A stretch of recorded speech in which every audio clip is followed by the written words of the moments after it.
Hola, mira, sé que dije que iba a mostrar composiciones o ejercicios que hiciera de lo que estudié el día anterior, pero aún no logro, ¿sabes?, cómo sincronizar o ver cómo grabar la pantalla de mi computadora o de mi Do y mi celular, la cámara, ¿sabes? No sé, todavía no veo más o menos cómo sincronizar o hacerlo todo. Pero estoy trabajando en eso. Y mira, tengo un cuaderno, me lo regaló mi mamá. Y aquí tengo escrito algunas notas de qué es lo que tengo que hacer más o menos.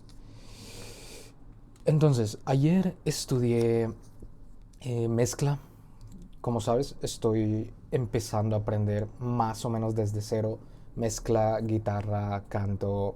Mira, estoy aprendiendo más o menos desde cero muchas cosas, pero últimamente ha sido mezcla, guitarra, canto o técnica vocal, grabación de voces, grabación de voces, improvisación y sound design. Esas 6 cosas estoy aprendiendo desde relativamente cero. Entonces, ayer me tocó estudiar mezcla y los dos temas fueron, el primer tema fue la dinámica del sonido y su control. Todo esto a nivel conceptual, porque aún no veo cómo mostrarte lo que haga en mi computadora. Entonces, lo siento. Pero bueno, entonces, concepto de dinámica. La dinámica es la diferencia entre el punto más alto y el punto más bajo. A grosso modo eso es, o poniéndolo en términos simples, eso es la dinámica. Sí, la diferencia entre lo más fuerte y lo más suave en una señal de audio, en un clip de audio. Eh, entonces, físicamente o técnicamente, lo que ocurre es que una señal de audio es una variación de presión en el tiempo. Y la dinámica se mide, el rango dinámico es igual a el pico máximo menos el nivel promedio. Por ejemplo, nuestro oído percibe cambios relativos, no absolutos. Eh, Algo que quiero mencionar es que, bueno, no sé, tal vez no, pero por ejemplo, la consistencia se percibe como profesional. Y si hay demasiada variación no intencional en el flujo, es como amateur, etcétera, bla, bla. Pero, bueno, los otros temas son... Estudié una pequeña introducción a qué es la compresión. Mira, cuando estudié la compresión por primera vez era... Mira, yo creo que es una experiencia general que compartimos todos. La compresión es un poco raro. O sea, sí entiendes por concepto de comprimir. Por ejemplo, comprimir un archivo es de un archivo grande, pasa a uno chiquito. Comprimir una lata es de tienes la lata, la pisas y ahora la lata es esto, ¿sabes? Eh, pero con la música es como, es más quirúrgico, ¿sabes? No es solo de... Entonces, la compresión, el concepto solo, ajá, solo conceptual, sin entrar en detalles técnicos todavía. Entonces, la compresión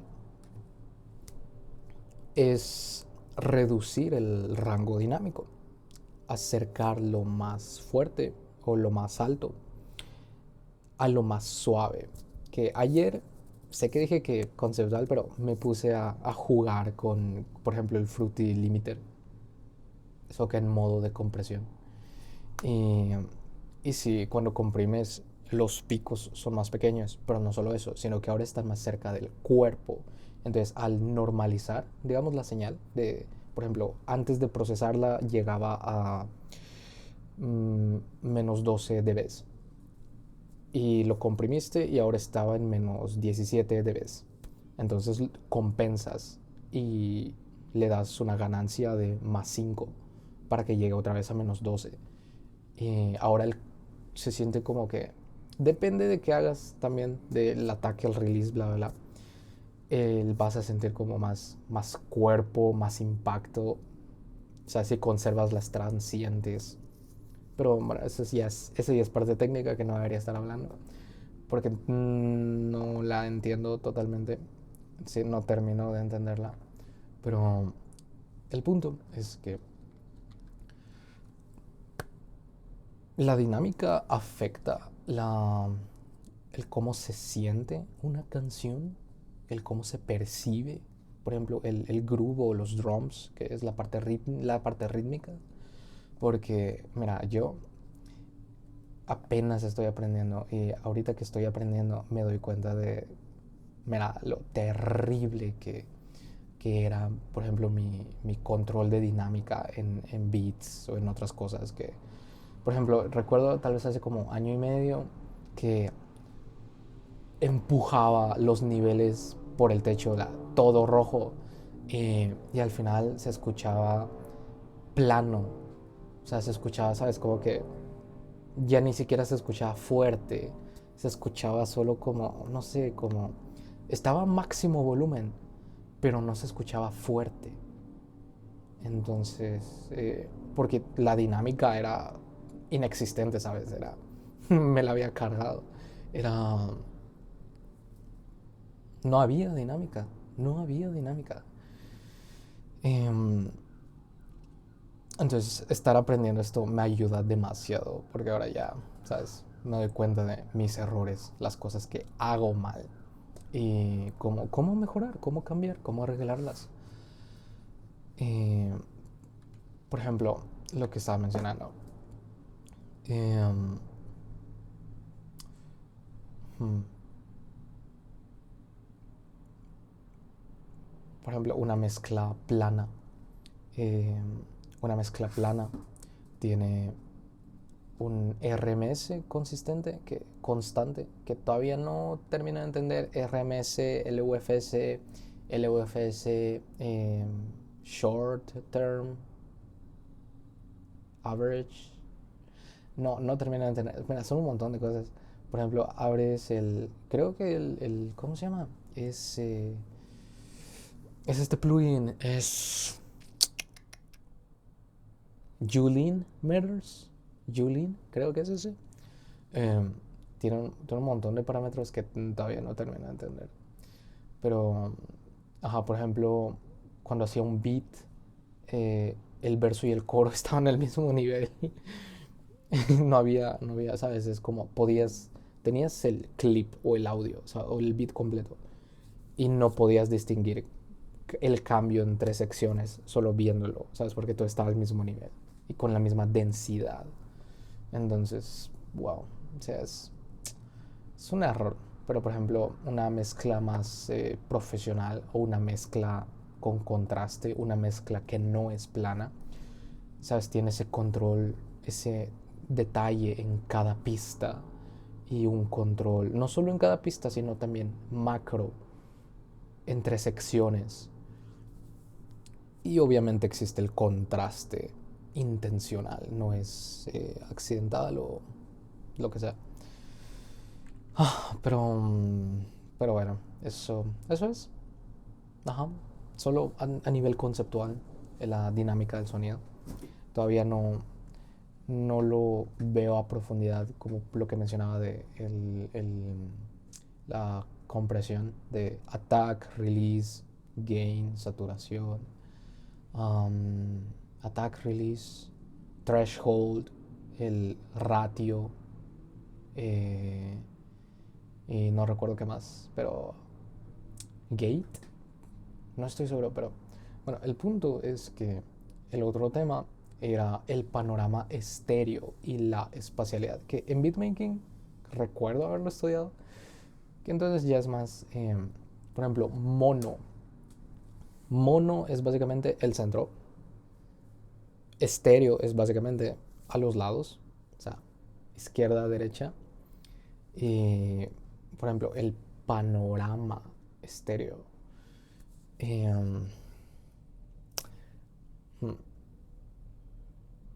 o sea, tienes... Bueno, yo recuerdo un video que vi mientras estaba estudiando del campo estéreo, etcétera, demás, que por ejemplo los Beatles grabaron los instrumentos solo de un lado y las voces solo del otro. Y más adelante obviamente se fue distribuyendo todo en el campo estéreo, adelante, atrás, con reverb, delay, bla, bla, bla. Y más o menos lo que se trata de hacer es darle espacialidad, que en realidad, mira, nosotros somos capaces de... Bueno, espera, solo termino de hablar de esto. Por ejemplo, el punto más importante de todo esto es el mono o el centro, porque es el más frecuente. Por ejemplo, creo que ya había mencionado que en mi teléfono, que este es un teléfono baratísimo, solo tiene mono, solo tiene una bocina. Entonces todo sale por ahí. Y todas las canciones, sin excepción, se escuchan horribles. Michael Jackson, los Beatles, Fade, Bad Bunny. Porque es ¿sabes? No son horribles porque sean del artista, son horribles porque salen de este teléfono y el sistema de sonido no es muy bueno. Entonces, ¿sabes? Pero el punto es eh, que el centro es muy importante, ¿sabes? El kick, el bajo y la voz principal tienen que estar en mono. Y ya los elementos laterales pueden ser pads, guitarras, SFX, coros, percusiones como palitos, shakers, incluso snares. Que el snare yo también lo colocaría en el centro. Pero bueno, por ejemplo, la imagen estéreo es anchura, profundidad y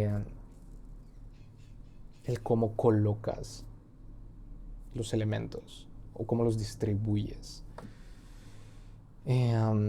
Que un error que yo cometía mucho era panear, ¿sabes? Panear todo.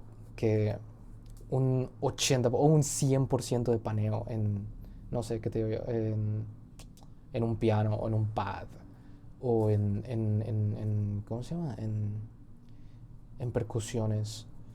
100% de paneo o les programaba por ejemplo, el Panomatic, les programaba un izquierda, derecha, izquierda, derecha, izquierda, derecha. Pero bueno, eh, el punto es que... ¿Cuál era el punto? O sea, el campo estéreo, creo que ese era el tema. El panorama estéreo y la espacialidad. Que, resumiéndolo, el panorama estéreo es distribuir intencionalmente el sonido entre izquierda y derecha dentro de nuestro campo de video. Entonces, ¿cómo funciona esto? Que esta es la parte que a mí siempre me interesa o me gusta estudiar. Que por ejemplo, cómo nuestro cerebro localiza el sonido. Porque al final del día, ¿sabes? Es como, somos muy raros. Los seres vivos son maquinitas que interpretan el mundo a través de sus sentidos. El punto es que, por ejemplo, nosotros tenemos este interaural diferencia de nivel. Diferencia de nivel interaural, que es la diferencia de volumen entre oídos. Por ejemplo, este chasquido se escucha más fuerte aquí que acá. Acá se escucha más débil. Pero este chasquido se escucha más fuerte acá que acá. Entonces esa es la diferencia de volumen entre oídos. Luego está la diferencia de tiempo interaural, que es obviamente la diferencia de tiempo de llegada este llega más rápido acá y llega más lento acá, y este llega más rápido acá y llega más lento acá. Y luego ¿sabes? El color espectral, que es cambios de frecuencia por posición. Entonces, cuando se panea o se distribuye, ¿sabes? De izquierda a derecha elementos, estás manipulando principalmente el nivel de diferencia interaural. ¿Por qué? Porque si paneas un shaker 75% al oído derecho, va a sonar más fuerte aquí y va a sonar menos fuerte aquí. Eso es obvio. Pero, no sé, a mí me gusta saber eso. Entonces, no sé, como repaso, ¿sabes? Mono es un solo canal, es centro absoluto. Por ejemplo, es un solo canal en este teléfono. Es un solo canal, es centro absoluto. Pero estéreo, no sé, por ejemplo, audífonos estéreo, tienes izquierda, aquí no hay centro. Entonces, ¿cómo está distribuido? 50-50. Ah, qué raro. Pero, por ejemplo, un equipo de bocinas estéreo tiene la cajota en medio y tiene dos satélites, izquierda y derecha. Pero bueno, el centro es el ancla. Ahí, como ya dije, kick, bajo, voz principal, snare diría yo. Yo coloco el snare en el centro. Pero bueno, y laterales, todo lo demás, percusiones, pads, etcétera, todo lo que es extra. Y ya. ¿Se me olvida algo? Tal vez. Ah, no, ya. Por ejemplo, la anchura no es lo mismo que volumen. O sea, que esté más lleno. No es, o sea, sinónimo de que no es igual que sea más fuerte, que tenga más amplitud. ¿Me entiendes?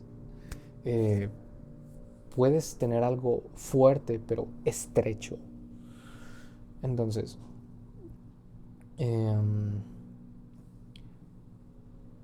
cómo se compone el campo estéreo, la distribución izquierda-derecha o left-right y las diferencias sutiles que hay en el tiempo de llegada, los reverbs y los delays, el cómo modulas los sonidos. Es, eso es importante, muy importante. Entonces, o sea, para terminar, esto del campo estéreo y espacialidad es cómo tú diseñas intencionalmente el espacio horizontal. Por ejemplo, si quieres un sonido, ¿sabes? Como espacial o etéreo, o espacial como diría Antian, mira, ponle la reverb al 100. O no al 100, pero, ¿sabes? ¿Me entiendes? Mucha reverb. O sea, báñalo en reverb, que esté empapado de reverb, que esté wet. Pero, ajá. El punto es ese. También un balance, porque lo que yo hacía antes de siempre allá, o sea, no. Alguien podría hacerlo, pero alguien experimentado y alguien que sepa, pero yo no. Todavía me queda un montón por aprender. También lo que mencionaba, creo que es sutil la organización jerárquica en el sentido de el centro es prioridad, lo que esté a los lados, ¿sabes? No importa. O sea, sí importa, pero o sea, ¿me entiendes? De que más importante, no tan importante. Y ya, ¿sabes? Eso es todo. En cuanto al concepto, ya me va a tocar ponerlo en práctica. Tal vez la siguiente semana o la semana de la semana que le sigue. Pero, pero bueno, eso es todo. Tengo que averiguar cómo mostrarte mi pantalla. Eh, Mira, voy a tener que editar posiblemente, de que grabar por separado teléfono o cámara y grabar por separado OBS o baja la pantalla de mi computadora para luego unirlo. No sé cómo voy a hacer eso, pero tengo que hacer eso.